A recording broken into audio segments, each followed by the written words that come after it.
بسم اللہ الرحمن الرحیم۔ السلام علیکم ورحمۃ اللہ وبرکاتہ۔ الحمد للہ وکفیٰ وسلام علی عبادہ الذین اصطفیٰ، اما بعد۔ سبحان ربک رب العزۃ عما یصفون وسلام علی المرسلین والحمد للہ رب العالمین۔ اللہم صلی علی سیدنا محمد وعلی آل سیدنا محمد وبارک وسلم۔ رب اشرح لی صدری ویسر لی امری واحلل عقدۃ من لسانی یفقہوا قولی۔ رب زدنی علما ربی زدنی علما ربی زدنی علما۔ اللہم ارنا الحق حقا وارزقنا اتباعہ وارنا الباطل باطلا وارزقنا اجتنابہ۔ حضور میں جو ہے ایک خوبصورت دعا جو کہ رسول کریم صلی اللہ علیہ وسلم نے وہ دعا ارشاد فرمائی ہے۔ اگر دیکھا جائے تو یہ بخاری شریف کی ہی روایت ہے، لیکن یہ کہ سبحان اللہ رسول کریم صلی اللہ علیہ وسلم نے جب بھی دعا مانگی ہے تو کوئی چیز چھوڑی نہیں ہے، یعنی اپنی امت پر شفقت کا یہ معاملہ اور یہ اہتمام اور شفقت کی یہ فکر، اپنی امت کی یہ فکر کہ جب دعا مانگی گئی تو پوری مانگی گئی۔ اس لیے ہمیشہ جب انسان دعا مانگے نا، پوری دعا مانگا کرے، کہ جیسے ہم دعا مانگتے ہیں ادھوری ہوتی ہے کہ مجھے یہ چیز مل جائے، ٹھیک ہے وہ چیز مل جاتی ہے لیکن وہ آفت بن جاتی ہے۔ ہم کہتے ہیں بس میرا یہ کام ہو جائے، وہ کام ہو تو جاتا ہے لیکن اس میں مصیبتیں سامنے آتی ہیں۔ ہم کہتے ہیں کہ بس یہ میں چاہتا ہوں، یہ میں چاہتی ہوں یہ مجھے مل جائے یا میں اس میں کامیاب ہو جاؤں۔ وہ اب اس ذہنیت کے اوپر کہ جو وہ بندہ کہتا ہے کہ میں یہاں کامیاب ہو جاؤں، کامیاب تو ہو جاتا ہے لیکن اس کے اندر اس کے لیے اتنی آزمائشیں ہوتی ہیں۔ تو دعا جب مانگے نا کہ پروردگار مجھے جب آپ یہ کامیابی دے، اس کے ساتھ یہ چیزیں بھی عطا فرمائیں، کیونکہ اللہ تعالیٰ سے مانگنا ہے نا۔ اللہ تعالیٰ نے کوئی ایک باؤنڈری تو نہیں بنائی نا کہ بس یہ کہ یہی چیزیں ہیں، چند چیزیں ان کو مانگو، باقی کچھ بھی نہیں مانگنا۔ بس دو چیزوں سے منع کیا گیا ہے کہ قطع رحمی کی دعا نہیں مانگنی چاہیے، گناہ کی دعا نہیں مانگنی چاہیے کہ اللہ تعالیٰ وہ جو غلط کام میں کرنا چاہتی ہوں وہ میں کر سکوں، یہ دعا نہ مانگنی چاہیے، نہ قبول ہوتی ہے۔ اور اسی طرح جو ہے قطع رحمی کے رشتوں کو توڑنے کی دعائیں ہوتی ہیں، بد دعا ہوتی ہے، اس طرح کی دعائیں قبول نہیں ہوتی۔ تو ہم جب دعا مانگیں ایسی دعا مانگیں جو کہ پوری ہو، جو کہ کامل ہو، جس کو مانگ کر اطمینان ہو، جس سے انسان اس کے بعد ریلیکس ہو جائے کہ میں نے اللہ کے حضور ایسا کچھ پیش کر دیا کہ الحمدللہ مجھے امید ہے، امید نہیں بلکہ یقین ہے کہ میری عرضی جا چکی ہے۔ تو بہرحال لے کے دعا جب ہم مانگتے ہیں، چونکہ ہماری اپنی زبان ہے، جیسے ہم اردو اسپیکنگ، پنجابی اسپیکنگ، فلاں زبانیں ہماری ہوتی ہیں، تو اپنی زبانوں کی وجہ سے عربی کی جو پروناؤنسیشن ہے ان میں ہمیں ہمیشہ مسئلہ آتا ہے۔ تو اس لیے کوشش یہ کرنی چاہیے کہ جو درست کر سکتے ہیں ہم درست کر لیں۔ جو بہت محنت کے بعد بھی ہمارا اگر لہجہ اس طرح نہیں بن سکتا تو ظاہر ہے ہمارا لہجہ ہے، ہم وہاں پہ معذور ہے، لیکن کیا پہلے اس کی کوشش ہوئی ہے کہ بالکل اتنا بڑا فرق ڈال دینا کہ کسی حرف کو کچھ کر کے پڑھنا، وہ تو جائز نہیں ہے۔ جیسے عموماً ہم صاد کو بھی سین پڑھتے ہیں، اس طرح سے تھوڑی سی پھر بھی ایک گنجائش نکلتی ہے کہ بندہ معذور ہے۔ اسی طرح جو ہے ہم عین کی ادائیگی ہمارے لیے مشکل ہے تو ہم اس کو عین ہلکا کر کے پڑھتے ہیں، اس کی بھی پھر بھی گنجائش، لیکن اگر اس نے محنت ہی نہیں کی تو پھر گنجائش نہیں کہہ سکتے۔ محنت کرنی چاہیے، کیونکہ جو دعا کو اس رنگ کے ساتھ پڑھنا، اس شکل کے ساتھ پڑھنا، سبحان اللہ، پھر اس کی کیفیت ہی الگ ہوتی ہے۔ عموماً چھوٹے چھوٹے الفاظ بھی جب ہم ادا کرتے ہیں نا، ہم وہاں پہ ضابطہ قوانین کا خیال نہیں رکھتے۔ مثال کے طور پر ہم جزاک اللہ کدھر کہیں، جزاک اللہ کدھر کہیں، اس میں یعنی یہ اتنا موٹا فرق ہوتا ہے کہ اگر یہی کوئی انگلش میں کوئی غلط جملہ بول دے تو ہم کہیں گے، یعنی اگر ہی کو شی بنائیں، شی کو ہی بنائیں، تو ہم کہتے کہ دیکھو ذرا اس کو، تو یہ تو بالکل پینڈو ہے، لیکن وہ عربی میں آرام سے کرتے پھرتے ہیں، حالانکہ ہم قرآن والے ہیں۔ اتنا تو دیکھیے بیسک چیزیں تو ہمیں آنی چاہیے نا۔ ماشاء اللہ کا کیا مطلب ہے ہمیں پتہ ہونا چاہیے، سبحان اللہ کیوں کہتے ہیں ہمیں پتہ ہونا چاہیے، انا للہ کیوں کہتے ہیں ہمیں پتہ ہونا چاہیے، اس کا ترجمہ ہمیں آنا چاہیے۔ اور اسی طرح جزاک اللہ کا ترجمہ کیا ہے، جزاک اللہ کسے کہا جاتا ہے، جزاک اللہ، یعنی کاف کے نیچے زیر جو ہے وہ کب ڈالتے ہیں، زبر کب ڈالتے ہیں، کما کب ڈالتے ہیں، کم اللہ کب ڈالتے ہیں، یعنی اتنا تو ہمیں بیسک چیزوں کا پتہ ہونا چاہیے۔ اگر اتنا بھی پتہ نہیں ہوتا اور اس کی کوشش بھی نہیں کرتے تو ظاہر سی بات ہے پھر یہ ہماری اپنی غلطی ہے۔ تو اسی طرح دعاؤں کو بھی جب ہم یاد کریں، پہلے درست کر کے یاد کر لیں کہ اس کی ادائیگی کیا ہے، تو اپنی حد تک اس کی کوشش ضرور کر لیں، تو پھر وہ دعاؤں کو پڑھنے میں مزہ بھی آتا ہے۔ پھر اس کے بعد جو ہمیں نئے الفاظ ادا ہوتے ہیں ہم سے، ہم معذور ہیں، لیکن کوشش ضرور ہونی چاہیے۔ تو اس لیے یہ ضرور پوچھ لیا کیجیے گا کہ اگر آپ کو عادت ہے کہ ہم کسی کا شکریہ ادا کرتے ہوئے تھینکس نہیں کہتے، تھینک یو سو مچ نہیں کہتے، ہم جزاکم اللہ خیرا کثیرا، جزاکم اللہ احسن الجزاء فی الدارین، اس طرح کے الفاظ بولتے ہیں تو پہلے ترجمہ بھی کسی سے پوچھ لیں۔ ترجمہ جب ہمیں آ گیا تو پھر یہ بھی پوچھ لے کہ ایک کے لیے کیا کہنا چاہیے۔ بہت چھوٹا سا فرق ہوتا ہے، لیکن کئی دفعہ جن کو عربی کی سمجھ ہوتی ہے نا، آگے سے بندہ ہر ایک کو جزاک اللہ کہتا ہے تو بڑا فیل ہوتا ہے کہ یہ کیا کہہ رہا ہے۔ تو اس لیے یہ بھی بہت ضروری ہے، ہم محنت کریں گے تو پھر ہمیں آئے گا۔ تو بالکل اللہ کے محبوب صلی اللہ علیہ وسلم کی ایک حدیث پاک جس میں کہ دعا بخاری شریف سے، یہ دعا بخاری شریف میں موجود ہے جو کہ رسول کریم صلی اللہ علیہ وسلم نے فرمایا، اور یہ ہے عبداللہ بن عمر بن العاص رضی اللہ تعالی عنہما سے یہ روایت ہے کہ ان رسول اللہ صلی اللہ علیہ وسلم کان، یعنی وہ فرماتے ہیں کہ اکثر و بیشتر رسول کریم صلی اللہ علیہ وسلم یہ دعا پڑھا کرتے تھے، یا فرمائے کہ تم اس دعا کی کثرت کرو۔ پھر نبی کریم صلی اللہ علیہ وسلم نے فرمایا اللہم انی اسألک الصحۃ والعفۃ والامانۃ وحسن الخلق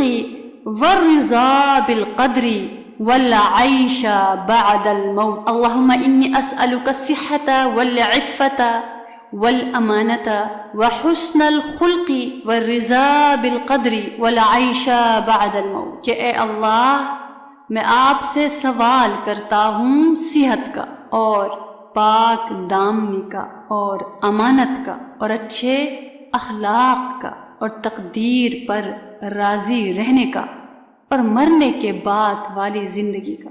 وہ جو ذکر ہو رہا تھا نا کہ کامل دعا، اکمل دعا، پوری دعا، ہم دعا مانگتے ہوئے سوچتے ہی نہیں ہیں، بس تھوڑی سی جو چند الفاظ جو کہ مجھے چاہیے ہم وہ مانگ کر نکل جاتے ہیں۔ ان میں سے بہت سارے قبولیت کے لمحات ہوتے ہیں جن میں کہ ہم ایسے الفاظ بھی اللہ کے آگے پیش کرتے تو یقیناً وہ قبول ہو جاتے، لیکن ہم جلد بازی کی وجہ سے، کم علمی کی وجہ سے اور دعا کے آداب کا پتہ نہ ہونے کی وجہ سے ہم ایسے مواقعوں کو ضائع کرتے۔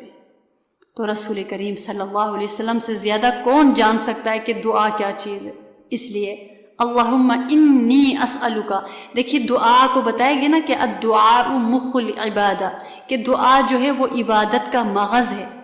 تو یعنی مطلب یہ ہوا کہ یہ دعا خود ایک عبادت ہے۔ جب یہ خود ایک عبادت ہے تو رسول کریم صلی اللہ علیہ وسلم نے کیا کیا دعائیں نہیں اللہ سے مانگی، سبحان اللہ، کہ بندے کی سوچ بھی وہاں نہیں پہنچ سکتی، اتنی خوبصورت دعائیں ہیں۔ لیکن پھر بھی رسول کریم صلی اللہ علیہ وسلم نے فرمایا ما عبدناک حق عبادتک، کہ اللہ آپ کی عبادت کا جیسے حق تھا وہ حق مجھ سے ادا ہی نہ ہو سکتا۔ تو ہم آپ غور کریں کہ ہم اللہ سے کتنا مانگتے ہیں اور مانگنے کی طلب کتنی ہے۔ ہم شکوہ ضرور کرتے ہیں، ہم فریاد ضرور کرتے ہیں، ہم گلہ ضرور دیتے ہیں، ہم مصیبتوں کا رونا ضرور ہوتے ہیں، لیکن ہم نے کتنا لمحہ کتنا وقت دعا کو دیا یہ ذرا ضرور غور کریں کہ میں اپنے پورے دن میں کتنا ٹائم دعا کو دیتی ہوں۔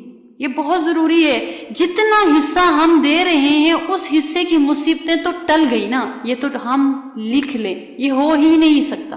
جس پورشن کو ہم اگنور کر رہے ہیں نا تو وہاں سے کوئی نہ کوئی بلا اترتی ہے، بلا اترتی ہے، لازمی بات ہے۔ کیوں مانگتے ہیں؟ ہم مانگتے ہیں نا اپنی حفاظت کے لیے۔ اور کیا مانگا اللہ کے محبوب نے؟ اللہ پاک میں آپ سے سوال کرتا ہوں صحت کا۔ صحت بہت بڑی نعمت ہے، یہ ان سے ہم پوچھیں جن کو صحت کی آزمائشیں پڑی ہوئی ہیں۔ لیکن یہ الگ بات ہے کہ جو بیمار بندہ ہے اس کا کتنا درجہ اللہ کے ہاں بلند ہو جاتا، لیکن اس بیماری کی وجہ سے وہ زندگی کے دوسرے مراحل میں جو وہ چلتا تھا، جو بھاگ دوڑ کرتا تھا، جو ذمہ داریاں انجام دیتا تھا، ان سے تو رہ جاتا ہے نا، اس کو پھر اپنی بیماری کی فکر ستاتی ہے، ہر وقت اسی کی فکر میں رہتا ہے، یا ایسا ہوتا ہے کہ وہ ہمت ہی نہیں ہوتی، بازو ہلانے کی ہمت نہیں ہوتی کہ مطلب کچھ بھی نہیں کر سکتا۔ تو اس لیے صحت کتنی بڑی نعمت ہے، صحت اتنی بڑی نعمت ہے کہ اس کا کوئی مول ہی نہیں۔ ہم جو روتے پھرتے ہیں نا،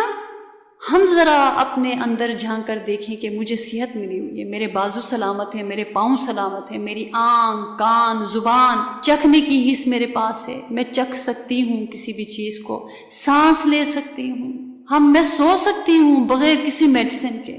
بہت سارے ہمارے ارد گرد ایسی عبرت کے واقعات پڑے ہوتے ہیں کہ ہم اگر ان کو دیکھیں تو بندہ شکر کرتا ہے، اور ہم ابھی بھی محفوظ نہیں ہیں، ابھی بھی محتاج ہے اگر ہم صحت کی حالت میں بھی ہے کہ ہمیں ہمارے ساتھ کیا ہونے والا ہے۔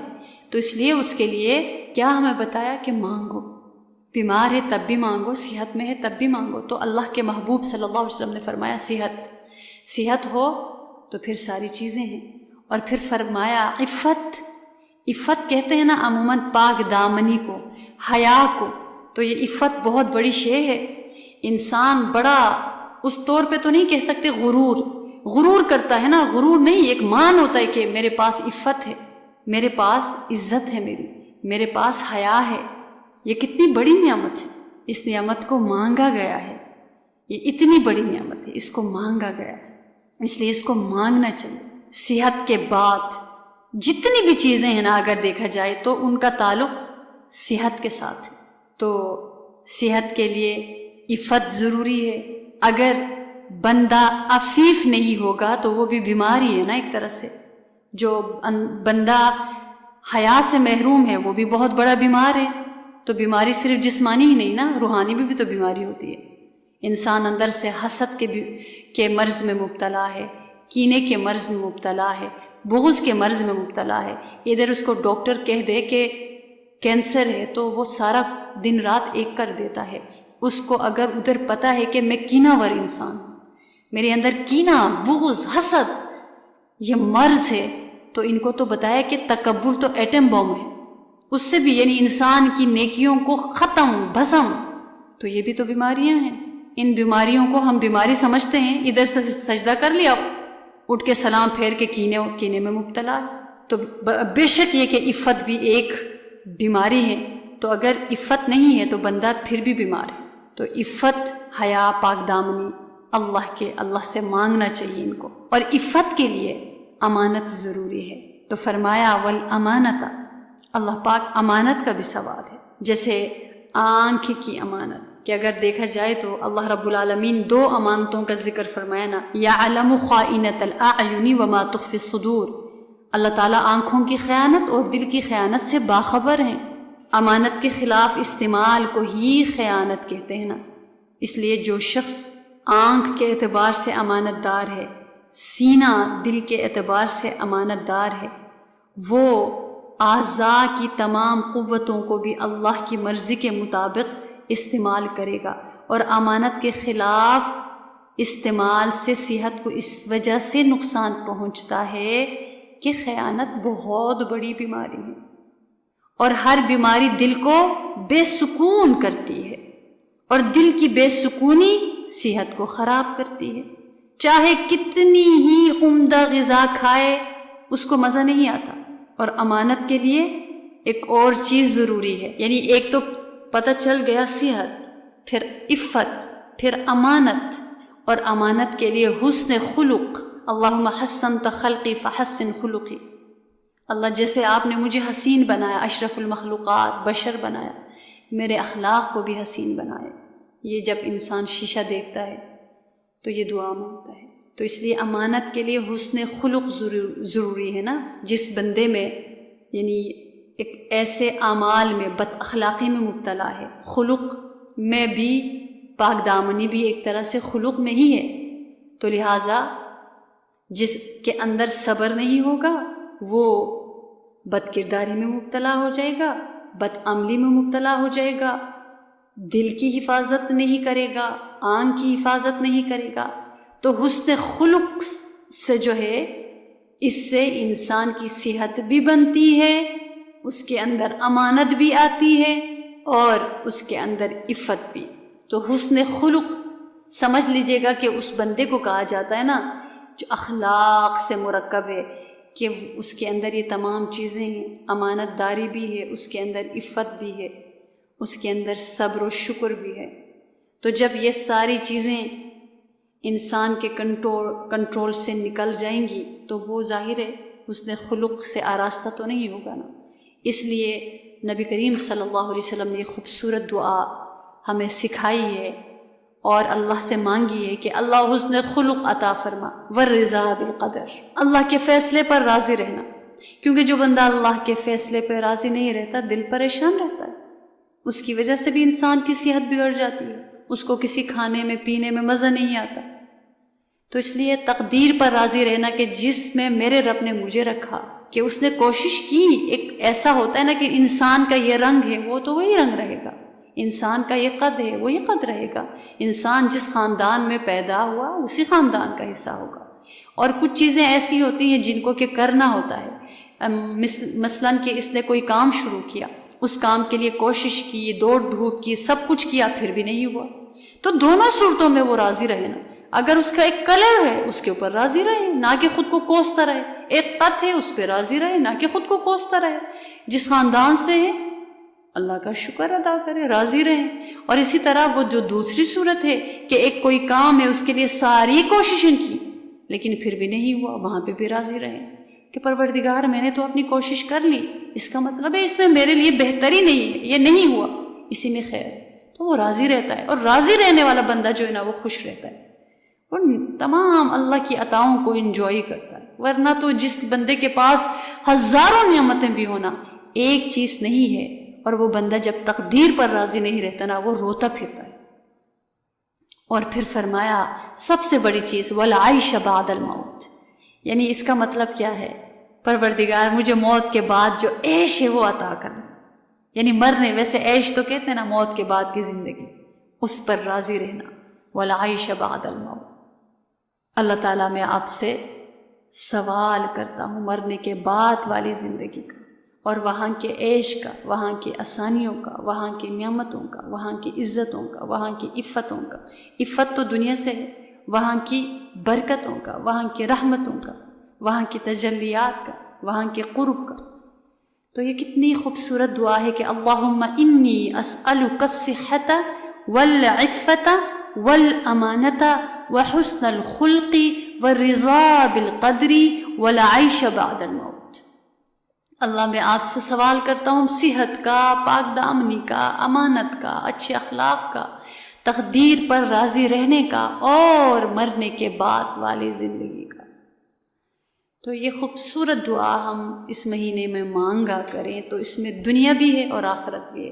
اتنی یہ جامع دعا ہے ماشاءاللہ سے کہ اس میں دنیا بھی ہم مانگ رہے ہیں، آخرت بھی مانگ رہے ہیں۔ کس کو صحت نہیں چاہیے، کس کو عفت نہیں چاہیے، کس کو عافیت نہیں چاہیے، کس کو امانت کی زندگی نہیں چاہیے، اور کون راضی نہیں رہنا چاہتا ایک مسلمان۔